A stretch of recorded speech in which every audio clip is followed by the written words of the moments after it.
Government exams కోసం తక్కువ ఖర్చులోనే maths, aptitude, reasoning వంటి కోర్సులు నేర్చుకోవడానికి ఇప్పుడే కాల్ చేయండి. నమస్తే, వెల్కమ్ టు సుమన్ టీవీ.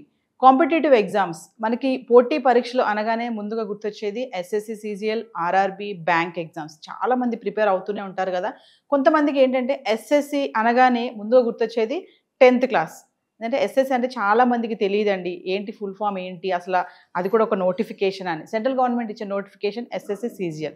ఈరోజు మన టాపిక్ ఏంటంటే అసలు ఎస్ఎస్సి, సిజిఎల్ అంటే ఏంటి, దాని యొక్క పోస్టుల వివరాలు ఏంటి, నోటిఫికేషన్ డీటెయిల్స్ ఎలా ఉంటాయి, ఎవరు అప్లై చేసుకోవచ్చు, ప్రిపరేషన్ స్ట్రాటజీ ఎలా ఉంటుంది, ఇదంతా కూడా మాట్లాడడానికి ఈరోజు మనతో పాటు ఉన్నారు 15 years ఎక్స్పీరియన్స్ మ్యాథ్స్ ఫ్యాకల్టీలో ఉన్నటువంటి రాజ్ కుమార్ గారు. సార్తో మాట్లాడదాం. నమస్తే సార్. నమస్తే మేడం. రాజ్ కుమార్ గారు, ఇప్పుడు నేను చెప్పినట్టుగా ఎస్ఎస్సి, సిజిఎల్ ఉంది కదా. ఎస్ఎస్సి అనగానే చాలా మంది ముందుగా గుర్తొచ్చేది 10th క్లాస్, ఎందుకంటే సెకండరీ బోర్డ్ ఎగ్జామ్ అని అంటారు కదా. సో ఇది ఒక్కసారి మనము, అంటే అందరి కోసం కాదు, కొంతమందికి తెలీదు ఎస్ఎస్సి అంటే, దాని గురించి, దాని వివరాలు, జాబ్ నోటిఫికేషన్ ఎలా ఉంటుంది, ఆ స్ట్రాటజీ ఎలా ఉంటుంది, మరి పోస్టులు ఎలా ఉంటాయి, ఎలిజిబిలిటీ క్రైటీరియా ఎలా ఉంటుంది, ఇవన్నీ ఒకసారి డిస్కస్ చేద్దాం. Okay madam. Staff selection commission అనేది ఒక ఆర్గనైజేషన్ గవర్నమెంట్ ఆఫ్ ఇండియా నుంచి. దాని ద్వారా ప్రతి సంవత్సరం ఇన్కమ్ ట్యాక్స్ ఇన్స్పెక్టర్స్కి, preventive officer, examiner, GST inspector, ASO, ఇలా సుమారుగా 50 నుంచి 70 రకాల పోస్టులకి ఎస్ఎస్సి నుంచి రిక్రూట్మెంట్ జరుగుతుంది. ఇప్పుడు UPSC, union public service commission అనేది గ్రూప్ ఏ పోస్టులకి రిక్రూట్మెంట్ కండక్ట్ చేస్తాయి. అంటే ఐఏఎస్, ఐపీఎస్, ఐఎఫ్ఎస్, ఐఆర్ఎస్, వీటన్నిటికీ యూపీఎస్సి నుంచి రిక్రూట్మెంట్ జరిగితే, వీటిలో group B, group C, group D నుంచి గ్రూప్ డి, వాటన్నిటికీ ఎస్ఎస్సి నుంచి రిక్రూట్మెంట్ జరుగుతుంది. అందులో group B and group C SSC, CGL నుంచి కంబైన్డ్ గ్రాడ్యుయేట్ లెవెల్, అలాగే CHSL combined higher secondary level, దానికి ఎల్డిసి అలాగే డిఈఓ పోస్టులకు గాను ఎస్ఎస్సి, సిహెచ్ఎస్ఎల్ నుంచి రిక్రూట్మెంట్ జరుగుతుంది.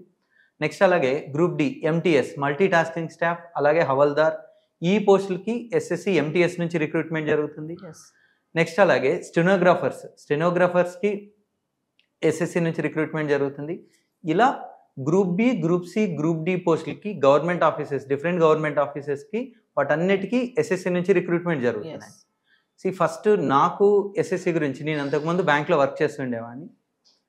సో నా ఫ్రెండ్ ఎస్ఎస్సి, తనకి ఏఎస్ఓ ఇన్ సిఎస్ఎస్ అంటే సెంట్రల్ సెక్రటరియట్ సర్వీస్, తను ఆల్రెడీ సెలెక్ట్ అవ్వడం వల్ల, సో తన ద్వారా నేను ఎస్ఎస్సి గురించి తెలుసుకోవడం జరిగింది. సో 2010లో మా ఫ్రెండ్ సెలెక్ట్ అయ్యాడు, విశ్వనాథ్ అని. తర్వాత నేను 2011లో ఎస్ఎస్సి, సిజిఎల్ రాశాను. అప్పుడు సెంట్రల్ ఎక్సైజ్ ఇన్స్పెక్టర్గా సెలెక్ట్ అవ్వడం జరిగింది. సో నాతో పాటు మళ్ళీ నెక్స్ట్ ఇయర్ 2012లో నా ఫ్రెండ్స్ ఎంతోమంది ఎగ్జామ్ రాయడం జరిగింది మళ్ళీ సిజిఎల్. వాళ్ళలో చాలామంది preventive officer, income tax inspector, next అలాగే ఇన్కమ్ ట్యాక్స్లో ట్యాక్స్ అసిస్టెంట్, ఆడిటర్, ఇలా చాలా రకాల పోస్టుల్లో వాళ్ళు సెలెక్ట్ అవ్వడం జరిగిందండి. సో ఇది ఎస్ఎస్సి గురించి. అంటే ఎస్ఎస్సి గురించి 10th క్లాస్ అనుకుంటారు చాలామంది, బట్ చాలామంది మనం బయట చాలాసార్లు ఆఫీసెస్ చూస్తుంటాం. ఇన్కమ్ ట్యాక్స్ ఆఫీస్ కనబడుతుంది, జిఎస్టీ ఆఫీస్ కనబడుతుంది, బట్ దానికి ఏ ఎగ్జామ్ రాయాలనేది ఐడియా ఉండదు. సో ఇప్పటికీ కూడా అవేర్నెస్ అనేది నార్త్తో కంపేర్ చేస్తే సదరన్ రీజియన్లో చాలా తక్కువ ఉంది. ఫస్ట్ ఆఫ్ ఆల్ సుమన్ టీవీకి ధన్యవాదాలు, ఎందుకంటే ఇలాంటి ఒక అవేర్నెస్ ప్రోగ్రామ్ క్రియేట్ చేయడం, దీని ద్వారా చాలామంది తెలుగు వాళ్ళకి ఇలా ఎస్ఎస్సి అనే ఒకటి రిక్రూట్మెంట్ ఉంది అని, దాంతోపాటు ఇన్కమ్ ట్యాక్స్ ఇన్స్పెక్టర్ అవ్వచ్చు, జిఎస్టీ ఇన్స్పెక్టర్ అవ్వచ్చు, ఇలాంటి పోస్టులకి సెలెక్ట్ అవ్వచ్చు. అంతేకాకుండా ఇప్పుడు జిఎస్టీ ఇన్స్పెక్టర్ లేదా income tax inspector, examiner, preventive officer దేనిలో సెలెక్ట్ అయినా కూడా వాళ్ళకి సెకండ్ ప్రమోషన్ అనేది ఐఆర్ఎస్ క్యాడర్ అండి, ఇండియన్ రెవెన్యూ సర్వీస్. అంటే యూపీఎస్సి నుంచి డైరెక్ట్గా ఐఆర్ఎస్ రిక్రూట్మెంట్ జరుగుతుంది. ఎస్ఎస్సి నుంచి ఇక్కడ సెకండ్ ప్రమోషన్లో, అంటే జిఎస్టీ ఇన్స్పెక్టర్గా సెలెక్ట్ అయినా, లేదా ప్రివెంటివ్ ఆఫీసర్ లేదా ఎగ్జామినర్గా ఏది సెలెక్ట్ అయినా సరే, వాళ్ళకి ఫస్ట్ ప్రమోషన్ సూపరింటెండెంట్ లేదా అప్రైజర్ లేదా ఇన్కమ్ ట్యాక్స్ ఆఫీసర్ అంటారు. ఆ నెక్స్ట్ ప్రమోషన్ మళ్ళీ అసిస్టెంట్ కమిషనర్. అసిస్టెంట్ కమిషనర్ అంటే డైరెక్ట్ యూపీఎస్సీ రిక్రూట్మెంట్. అలాగే ఎస్ఎస్సి ద్వారా కూడా సెకండ్ ప్రమోషన్ ద్వారా అక్కడ వెళ్ళడానికి అవకాశం ఉంటుంది. సో దీనిలో నోటిఫికేషన్స్ అనేవి ఎవ్రీ ఇయర్ నోటిఫికేషన్ ఉంటుంది. ఓకే, అంటే సంవత్సరం నోటిఫికేషన్, ప్రతి సంవత్సరం నోటిఫికేషన్ ఉంటుంది. చాలా సార్లు అంటే ఇప్పుడు స్టేట్ గవర్నమెంట్లో గ్రూప్ 1 లేదా గ్రూప్ 2 ఎగ్జామ్స్ నోటిఫికేషన్ ఈ ఇయర్ వచ్చింది, మళ్ళీ నెక్స్ట్ ఇయర్ ఖచ్చితంగా వస్తుంది అనేది కొంచెం డౌట్ ఉంటుంది. బట్ ఇందులో అలా కాదు, ప్రతి సంవత్సరం నోటిఫికేషన్ వస్తుంది. ప్రతి సంవత్సరం సిజిఎల్, సిహెచ్ఎస్ఎల్, సిపిఓ ఇలా ప్రతి ఎగ్జామ్కి కూడా ఎవ్రీ ఇయర్ నోటిఫికేషన్ ఉంటుంది. నోటిఫికేషన్లో CGLలో సుమారు ఒక 10,000 పోస్టులకి గాను రిక్రూట్మెంట్ జరుగుతుంది CGLలో. CHSLలో సుమారుగా ఒక 4,000 పోస్టులకు. ఇది ఎవ్రీ ఇయర్ మారుతూ ఉంటుందండి. 2024లో మన ఈ last year 18,000 vacancies only CGL నుంచి రిక్రూట్మెంట్ జరిగింది. సో 2023లో 8,500, 2022లో 35,000 వేకెన్సీస్. ఇది ఎవ్రీ ఇయర్ వ్యారీ అవుతుంటుంది. మినిమం ఒక 10,000 వేకెన్సీస్ అయితే మనం ఎక్స్పెక్ట్ చేయొచ్చు. ఇది CGL నుంచి. అలా కాకుండా CHSL నుంచి, CPO నుంచి, MTS నుంచి, అంటే ఓన్లీ SSCని నమ్ముకున్నా సరే సుమారుగా ఒక 70,000 నుంచి 80,000 రకాల 70,000 నుంచి 80,000 పోస్టులకు గాను రిక్రూట్మెంట్ జరుగుతుంది. సో వీటన్నిటికీ కూడా సిలబస్ అయితే కామన్గా ఉంటుంది. సేమ్ సిలబస్ ఉంటుంది. Reasoning, maths, English, GS. So same సిలబస్తో సిమిలర్ ఎగ్జామ్ ప్యాటర్న్, ఆల్మోస్ట్ సిమిలర్గా ఉంటాయి. చిన్న చిన్న చేంజెస్ ఉంటాయి. స్టెనోగ్రాఫర్ లాంటి పోస్టులకి మ్యాథ్స్ ఉండదు. బట్ మిగిలిన వాటికి అన్నిటికీ కూడా ఆల్మోస్ట్ సిమిలర్ సిలబస్తో అరౌండ్ 70,000 నుంచి 80,000 వేకెన్సీస్కి రిక్రూట్మెంట్ జరుగుతుంది SSC నుంచి. Coming to sir, eligibility criteria ఎలా ఉంటుంది? ఎలిజిబిలిటీ క్రైటీరియా ఇందులో MTS మల్టీటాస్కింగ్ స్టాఫ్కి 10th క్లాస్ ఉంటే చాలు. 10th పాస్ అయిన ప్రతి ఒక్కరు కూడా MTS రాయడానికి ఎలిజిబుల్. అంటే 18 ఇయర్స్ ఏజ్ దాటితే సరిపోతుంది. అలాగే CHSL combined higher secondary level exam, దానికి intermediate qualification, intermediate or equivalent intermediate qualification ఉన్న అందరికీ కూడా CHSL రాయడానికి eligible. CGL combined graduate level, any graduation అంటే డిగ్రీ లేదా బీటెక్ క్వాలిఫికేషన్. అలాగే ఓపెన్ యూనివర్సిటీ వాళ్ళకి కూడా ఎలిజిబిలిటీ ఉంటుందండి. సో అది ఎడ్యుకేషనల్ క్వాలిఫికేషన్.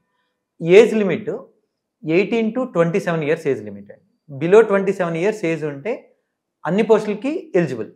ఇందులో ఎగ్జిక్యూటివ్ అండ్ నాన్ ఎగ్జిక్యూటివ్ అని 2 టైప్స్ ఉంటాయి. ఎగ్జిక్యూటివ్ పోస్టులకి 30 ఇయర్స్ వరకు, నేను చెప్పేదంతా కూడా అన్రిజర్వ్డ్ కేటగిరీలో. అన్రిజర్వ్డ్ కేటగిరీలో 27 ఇయర్స్ ఏజ్ వరకు ఏ పోస్ట్కైనా అప్లై చేసుకోవచ్చు. ఒకవేళ అన్రిజర్వ్డ్ కేటగిరీలో 27 ఇయర్స్ నుంచి 30 ఇయర్స్కి మధ్యలో కనుక ఉంటే ఎగ్జిక్యూటివ్ పోస్టులు అన్నింటికీ ఎలిజిబుల్. ఎగ్జిక్యూటివ్ పోస్టులు అంటే income tax inspector, GST inspector, preventive officer, examiner, ASO in CSS, ASO in minister of railway, ASO in minister of external affairs, ఇలా చాలా రకాలు ఉంటాయి. ఎగ్జిక్యూటివ్ పోస్ట్ అన్నిటికీ కూడా 30 ఇయర్స్ వరకు ఏజ్ లిమిట్ ఉంటుంది. నాన్ ఎగ్జిక్యూటివ్ పోస్ట్ అన్నిటికీ కూడా 27 ఇయర్స్ వరకు ఏజ్ లిమిట్ ఉంటుంది. అందులో జూనియర్ స్టాటిస్టికల్ ఆఫీసర్ అలాగే స్టాటిస్టికల్ ఇన్వెస్టిగేటర్ అనే ఒక పోస్ట్ ఉంటుంది. దానికి మాత్రం అన్రిజర్వ్డ్ కేటగిరీలో 32 ఇయర్స్ వరకు ఏజ్ లిమిట్ ఉంటుంది. OBC కేటగిరీ అయితే ఇంకొక 3 ఇయర్స్ ఏజ్ రిలాక్సేషన్ ఉంటుందండి. ఇంతకుముందు నేను చెప్పిన వాటి అన్నిటికన్నా ఇంకొక 3 ఇయర్స్ ఏజ్ రిలాక్సేషన్ ఉంటుంది. SC లేదా ST కేటగిరీ అయితే 5 ఇయర్స్ వరకు ఏజ్ రిలాక్సేషన్ ఉంటుంది. అలాగే PWD అంటే పర్సన్ విత్ డిజబిలిటీ, వాళ్ళకి 10 ఇయర్స్ వరకు ఏజ్ రిలాక్సేషన్ ఉంటుంది. అంతేకాకుండా ఈ సెంట్రల్ గవర్నమెంట్ జాబ్ SSC పోస్ట్లో ఉన్న ఇంకొక ఇంపార్టెంట్ థింగ్ ఏంటంటే, SSC అనే కాదు, ఎనీ సెంట్రల్ గవర్నమెంట్ జాబ్ ఒక 3 ఇయర్స్ కంటిన్యూస్ సర్వీస్ కనుక చేసినట్టయితే మళ్ళీ 10 ఇయర్స్ ఏజ్ రిలాక్సేషన్ వస్తుంది. ఒకవేళ ఏజ్ వాళ్ళకి ఎండింగ్లో ఉంది, ఒకవేళ గ్రూప్ డి పోస్ట్ వచ్చింది, RRB గ్రూప్ డి పోస్ట్ కావచ్చు లేదా MTS పోస్ట్ కానీ వచ్చింది అంటే వాళ్ళకి మళ్ళీ ఒక 3 ఇయర్స్ కంటిన్యూస్ సర్వీస్ ఉంటే చాలు. వాళ్ళకి ఏజ్ దాటిపోయినప్పటికీ కూడా మళ్ళీ SSC CGL రాసుకోవచ్చు వాళ్ళు. ఇందులో ఉండే గ్రూప్ C పోస్టులు అన్నిటికీ, అంటే ఆడిటర్ కావచ్చు, ట్యాక్స్ అసిస్టెంట్ కావచ్చు, వీటన్నిటికీ కూడా వాళ్ళకి 10 ఇయర్స్ ఏజ్ రిలాక్సేషన్ వస్తుంది. సో ఇది ఏజ్ లిమిట్ అండి. అంటే ఎన్ని మార్క్స్ వస్తే జాబ్ వచ్చే ఛాన్స్ ఉంటుంది అంటే సార్? రైట్. ఇప్పుడు CGL కనుక మనం తీసుకున్నట్టయితే ఇందులో ఎగ్జామ్ ప్యాటర్న్ ఒకసారి ఎక్స్ప్లెయిన్ చేస్తుంది మేడం సింపుల్గా. ఎగ్జామ్ ప్యాటర్న్ అనేది టైర్ 1 అండ్ టైర్ 2 2 దశలుగా జరుగుతుంది. టైర్ 1లో reasoning 25 questions, each question carries 2 marks, అంటే 50 మార్క్స్ ఉంటుంది. మ్యాథ్స్ 25 క్వశ్చన్స్ 50 మార్క్స్ ఉంటుంది. ఇంగ్లీష్ 25 క్వశ్చన్స్ 50 మార్క్స్ ఉంటుంది. GS 25 క్వశ్చన్స్ 50 మార్క్స్ ఉంటుంది. Total 100 questions 200 marks. Exam duration వచ్చి 1 అవర్ ఉంటుంది. సో ఇది టైర్ 1. టైర్ 1 200 మార్క్స్కి గాను లాస్ట్ ఇయర్ తీసుకుంటే అరౌండ్ ఒక 152 మార్క్స్ వస్తే, 150 to 153 మార్క్స్ వస్తే టైర్ 2 రాయడానికి వాళ్ళకి ఎలిజిబిలిటీ ఉంటుంది. OBC కేటగిరీని బట్టి కట్ ఆఫ్లు అనేవి మారుతూ ఉంటాయి. అప్రాక్సిమేట్గా ఒక 150 మార్క్స్ వచ్చిన వాళ్ళు టైర్ 2 రాయడానికి అర్హత సాధించినట్టు. టైర్ 2 అనేది రీజనింగ్లో 30 క్వశ్చన్స్ 90 మార్క్స్. అక్కడ టైర్ 2లో ఈచ్ క్వశ్చన్కి 3 మార్క్స్ వెయిటేజ్ ఉంటుంది. Maths 30 questions 90 marks. English 45 questions 135 marks. GS 25 questions 75 marks, computers 20 questions 60 marks. But computers అనేది ఓన్లీ క్వాలిఫైయింగ్ నేచర్, మిగిలినవి మాత్రమే మెరిట్ తీసుకుంటారు. సో 130 క్వశ్చన్స్ 390 మార్క్స్కి గాను ఎగ్జామ్ జరిగితే 2023 సంవత్సరంలో 2024కి సంబంధించి ఇంకా ఫైనల్ రిజల్ట్ రాలేదు.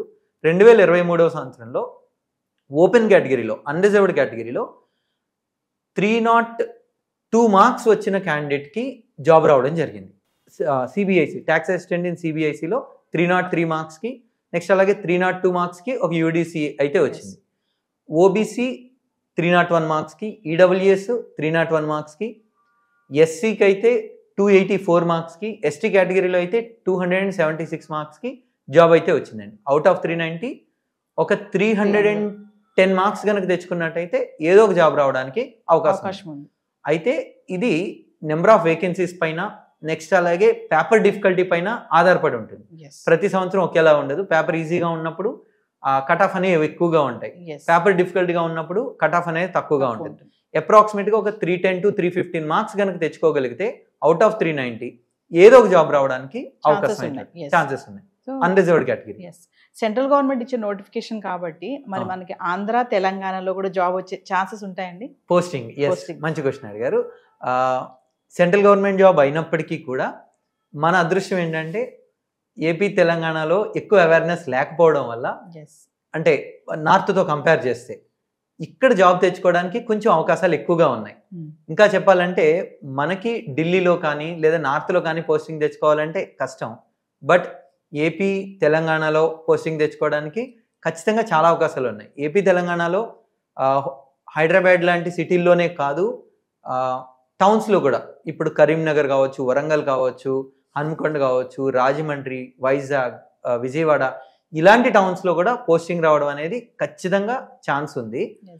వర్స్ట్ కేసులో ఒకవేళ ఏపీ తెలంగాణలో ఒకవేళ మిస్ అయినా సరే సదరన్ రీజియన్లో పోస్టింగ్ రావడం ఖచ్చితంగా అవకాశం ఉంది. అంటే మనకి చెన్నై జోన్ కావచ్చు, బెంగళూరు జోన్ కావచ్చు, పోస్టింగ్ రావడానికి చాలా చాలా ఎక్కువ అవకాశాలు ఉన్నాయి. ఎందుకంటే ఇక్కడ అవేర్నెస్ తక్కువ కాబట్టి నార్త్ నుంచే ఇంకా చాలా ఎక్కువ మంది ఇక్కడ పోస్ట్ అవుతున్నారు, ఇక్కడ జాబులు చేస్తున్నారు. So coming to Telugu medium students అండి, ఇంకా నాన్ మ్యాథ్స్ వాళ్ళని తీసుకుంటే మరి ఎగ్జామ్ రాయొచ్చా వాళ్ళు, అవకాశం ఉందా? ఎస్, నిజానికి నేను కూడా తెలుగు మీడియం నుంచే వచ్చాను. నేను తెలుగు మీడియం నుంచి వచ్చి సెంట్రల్ ఎక్సైజ్ ఇన్స్పెక్టర్, అంటే ఇప్పుడు జిఎస్టీ ఇన్స్పెక్టర్గా పేరు మారింది. సో అలాగే నా ఫ్రెండ్స్ ఎవరైతే సెలెక్ట్ అయ్యారో వాళ్ళందరూ కూడా చిన్నప్పుడు చదువుకునేది తెలుగు మీడియం. నెక్స్ట్ అలాగే నాన్ మ్యాథ్స్, నిజం చెప్పాలంటే ఇంతకుముందు ఎగ్జామ్ ప్యాటర్న్తో కంపేర్ చేస్తే ఇప్పుడు చేంజ్ అయిన ఎగ్జామ్ ప్యాటర్న్లో మ్యాథ్స్ వెయిటేజ్ అనేది తగ్గడం వల్ల నాన్ మ్యాథ్స్ వాళ్ళకి కూడా చాలా చాలా ఎక్కువ అవకాశాలు ఉన్నాయి.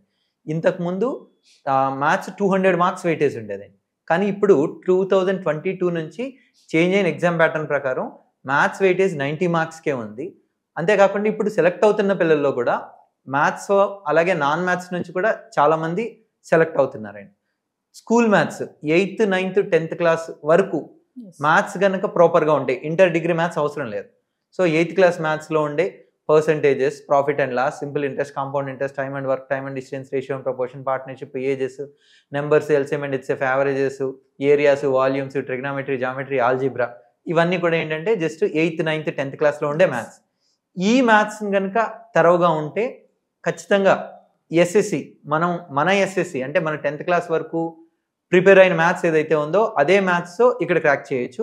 అలాగే ఒక చిన్న ఎగ్జాంపుల్ అండి, నాకు తెలిసిన ఒక అబ్బాయి నాగేంద్ర అని చెప్పి, తను 10th వరకు స్కూల్కి వెళ్ళాడు, ఇంటరు ప్రైవేట్గా చదువుకున్నాడు, డిగ్రీ ఓపెన్ యూనివర్సిటీ. ఇంకొక విషయం ఏంటంటే ఎస్ఎస్సికి ఓపెన్ యూనివర్సిటీ డిగ్రీ అయినా కూడా ఎలిజిబుల్.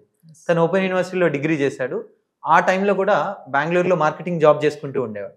తన డిగ్రీ కంప్లీట్ అయిపోయిన తర్వాత తను మళ్ళీ డిగ్రీ ఓపెన్ యూనివర్సిటీలో కంప్లీట్ చేసిన తర్వాత తన ఫ్రెండ్స్ సజెస్ట్ చేశారు, డిగ్రీ కనుక ఉంటే ఏ గవర్నమెంట్ జాబ్ అయినా రాసుకోవచ్చు అని చెప్పి. సో తనకి లక్కీగా బీటెక్, ఎంటెక్, ఎంబీఏ, ఎంసీఏ చేసిన ఫ్రెండ్స్ ఎవరు లేకపోవడం వల్ల ఒక డిగ్రీ చదివి, ఓపెన్ యూనివర్సిటీలో డిగ్రీ చదివి, తనకి ఒక డిగ్రీ ఉంటే చాలు గవర్నమెంట్ జాబ్ వస్తుంది అని తను నమ్మాడు. తన ఫస్ట్ అటెంప్ట్లో ఎస్ఎస్సి సిజిఎల్లో జూనియర్ అకౌంటెంట్ వచ్చింది. సో ఎందుకు చెప్తున్నానంటే నాన్ మ్యాథ్స్ అనుకుంటారు, నాన్ మ్యాథ్స్ అని కాదు, అసలు ఇంటర్ డిగ్రీ కాలేజ్కి వెళ్లకుండా చదివిన స్టూడెంట్ కూడా ఎస్ఎస్సి సిజిఎల్లో జాబ్ తెచ్చుకోవడం అయితే జరిగింది. So coming to SSC, RRB, bank, syllabus వరకు చూసుకుంటే ఇవన్నిటిని కలిపి ఒకేలా ఉంటుంది అంటారు syllabus? And next one, preparation period వరకు ఎలా ఉంటుంది అంటారు? ఓకే ఓకే ఇప్పుడు ఎస్ఎస్సి కావచ్చు, ఆర్ఆర్బి కావచ్చు. ఎస్ఎస్సిని మనం సూపర్ సెట్గా చెప్పుకోవచ్చు అండి. అంటే ఎస్ఎస్సి గనుక ప్రిపేర్ అయితే ఆర్ఆర్బి అనేది ఖచ్చితంగా రాసేయచ్చు. ఓన్లీ మాక్ టెస్ట్లో ఒకటి ఎక్స్ట్రా రాసుకుంటే చాలు. సిలబస్ అనేది ఎస్ఎస్సికే కొంచెం ఎక్కువగా ఉంటుంది. అంటే ప్యూర్ మ్యాథ్స్ ఎస్ఎస్సిలో జామెట్రీ, ట్రిగనోమెట్రీ, ఆల్జిబ్రా ఎస్ఎస్సిలో చాలా ఎక్కువగా ఉంటుంది. బ్యాంక్ విషయానికి వస్తే ఎస్ఎస్సికి, బ్యాంకింగ్కి సిలబస్లో నేమ్స్ ఒకేలా కనిపిస్తాయి. రీజనింగ్ ఉంటుంది, మ్యాథ్స్ ఉంటుంది, జిఎస్ ఉంటుంది, ఇంగ్లీష్ ఉంటుంది. నేమ్స్ ఒకేలా కనిపిస్తుంటాయి కానీ బట్ రీజనింగ్ మాత్రం బ్యాంకింగ్కి సపరేట్గా ఎక్స్ట్రా ప్రిపేర్ అవ్వాల్సి ఉంటుంది. మ్యాథ్స్లో తీసుకుంటే ఎస్ఎస్సికి ఎక్కువ ఉంటుంది సిలబస్, బ్యాంకింగ్లో కొంచెం తక్కువగా ఉంటుంది. ఇంగ్లీష్ అనేది రెండింటికి సేమ్ ఉంటుంది.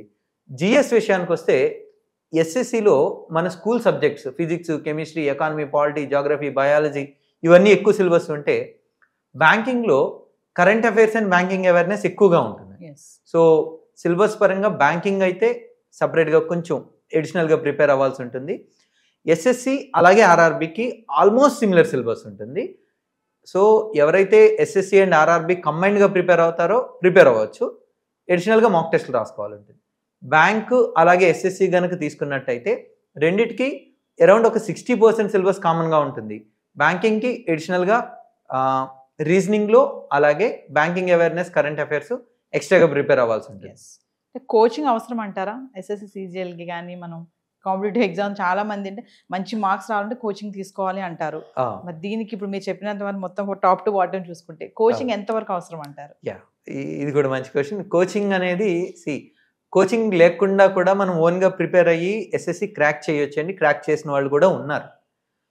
ఇది ఎలా అంటే మనం ఒక జిమ్కి వెళ్తున్నప్పుడు జిమ్లో మన మజిల్స్ బిల్డ్ చేయడానికి జిమ్ ట్రైనర్ అవసరమా ఖచ్చితంగా అంటే, సో జిమ్ ట్రైనర్ లేకుండా కూడా ప్రాపర్గా మనం ట్రైన్ అయితే సో ఓన్గా కూడా ఎలా సేమ్ ఎగ్జాక్ట్గా ఒకవేళ ఎఫర్ట్ చేయగలిగితే ఫీజు కనుక ఒకవేళ ఎఫర్ట్ చేయగలిగే ఆప్షన్ ఉంటే ఖచ్చితంగా ఒక మెంటార్ ఉన్నారు అంటే ఆబ్వియస్గా ప్రిపరేషన్ టైం అనేది తక్కువగా ఉంటుంది. లేకుండా కూడా ఖచ్చితంగా ప్రిపేర్ అవ్వచ్చు, అందులో ఎలాంటి డౌట్ లేదు.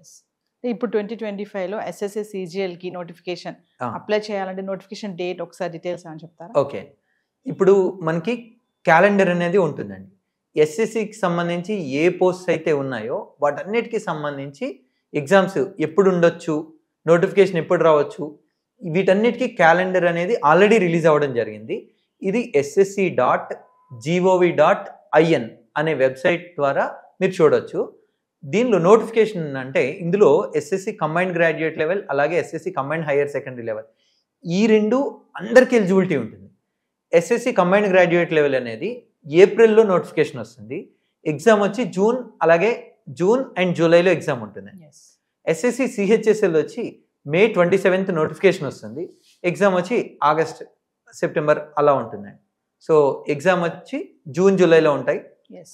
సిజిఎల్ అయితే అదే సిహెచ్ఎస్ఎల్ అయితే ఆగస్ట్, సెప్టెంబర్ ఆ డేట్స్లో ఉంటాయండి. సో ఫైనల్లీ రాజ్ కుమార్ గారు, మరి ప్రిపేర్ అయ్యే స్టూడెంట్స్కి, ఆస్పిరెంట్స్కి మీరు ఇచ్చే సజెషన్స్ కానీ టిప్స్ కానీ ఏమైనా ఉన్నాయా ఒకసారి? ఇప్పుడు 2025 సిజిఎల్ ప్రిపేర్ అవ్వాలని ఎవరైతే అనుకుంటున్నారో వాళ్ళు ఎగ్జామ్ జూన్, జూలైలో ఉంటుంది.